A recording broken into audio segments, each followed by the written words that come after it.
3D.js works really well, both in terms of rendering quality and rendering speed, but one area where it struggles is large-scale 3D reconstruction. And the reason for this is that if you imagine reconstructing a large street, at each point along the street, you need to be able to represent tiny details, including tiny letters on the side of the buildings. Then when you view these tiny details from the opposite end of the street, they would become super tiny Gaussians, which would be smaller than the pixel size, but they would still need it to be considered during the rendering. And here in the video, you actually see the bright spot representing a large number of Gaussians which needed to be processed in order to render these pixels. And another issue is that if we were to render large-scale scenes on mobile devices, we wouldn't be able to fit all these Gaussians into the memory, which is limited.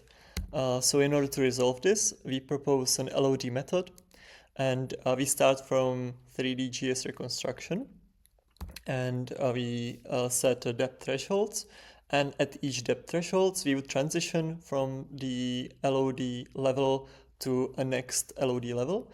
Each LOD level would represent the entire 3D scene, but with increasingly lower resolution. And we would, in order to construct the additional LOD levels, we would add 3D filter to all the Gaussians from the LOD level. And the 3D filter would ensure that all the Gaussians project to at least the size of the pixel when viewed from the distance of at least the depth threshold. And after that, we perform fine-tuning and prune all the Gaussians which do not contribute enough to the rendering. And we progressively add additional levels by following this strategy. And after we are finished, we have this LOD representation, which is now fast to render. But the issue is that we still need all these Gaussians to be loaded in the memory. And this is because for each frame, we need to select the Gaussians from the different LOD levels based on the distance to the camera. And that means that we need all these Gaussians to be loaded in the memory.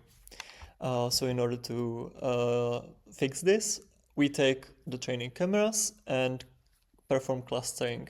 And this will split the scene into chunks. And then we pre-compute this LOD split, this selection of Gaussians for each chunk center. And now when the camera moves, we would just take the closest chunk center and take the LOD split of that point. So now we only need the LOD split Gaussians to be loaded in the memory. And as we cross the chunk boundary, we would just reload the selection of the Gaussians into the memory. Now the rendering is much faster, and we reduce the number of required memory. But now there are noticeable artifacts as we cross the boundaries between the two chunks. So in order to resolve this, we proposed opacity blending, and now we take the two closest chunk center instead of the closest one, and we interpolate the opacity of the Gaussians from the two chunks. So what we do is that we compute the distance, the projected distance from the camera position to the two chunk centers. The distance is projected to the line connecting the two chunks, and we weight the opacity by this distance. And now, after we apply this LOD strategy, you see that we get rid of the high number of Gaussians which need to be processed per pixel.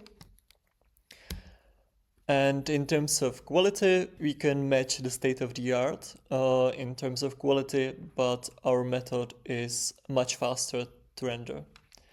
But more importantly, our method is able to fit into the memory even on lower-end mobile phones, whereas the other methods would either fail or not achieve high rendering quality.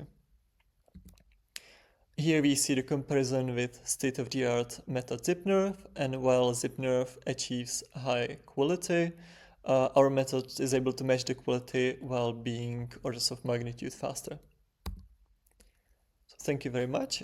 Please visit our poster session.